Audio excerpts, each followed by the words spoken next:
పాత మామిడి చెట్టు మంత్రం. ఒక ఊరిలో పాత మామిడి చెట్టు ఉండేది. ఆ చెట్టు పండ్లు తినేవాళ్లకు ఆశ్చర్యకరమైన శక్తులు వచ్చేవి. కాని ఆ చెట్టుకి ఒక గుట్టు ఉంది. చెట్టుకి ముందు ఒక చిన్న కంచె కట్టి ఉండేది. దాన్ని దాటకుండా చెట్టు వద్దకు వెళ్లాలని చెప్పేవారు.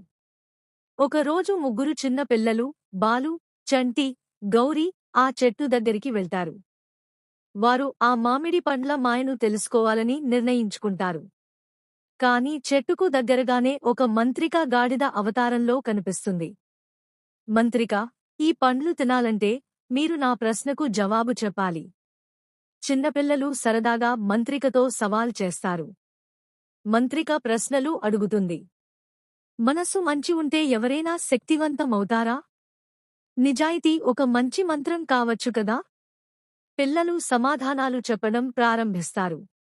చివరికి వారు నిజాయితీగా ఉండడం వల్ల మంత్రిక వారి నిజాయితీకి ప్రసన్నమవుతుంది. అది గాడిద రూపాన్ని వదిలి ఒక దేవత అవతారంలో మారుతుంది. దేవత వారికి చెప్పింది, మీ మంచి హృదయం కారణంగా ఈ చెట్టుని మీరు కాపాడారు. ఇక మీదట ఈ చెట్టు మీకే ప్రత్యేకం. కానీ దీని మాయాజాలం ఎప్పుడూ మంచి కోసం మాత్రమే ఉపయోగించాలి. పిల్లలు ఆనందంగా మామిడి పండ్లను తీసుకుని మాయం చేసే దశలోకి ప్రయాణం చేస్తారు. తమ ఊరిని మంచి మార్గంలో మార్చేందుకు కృషి చేస్తారు.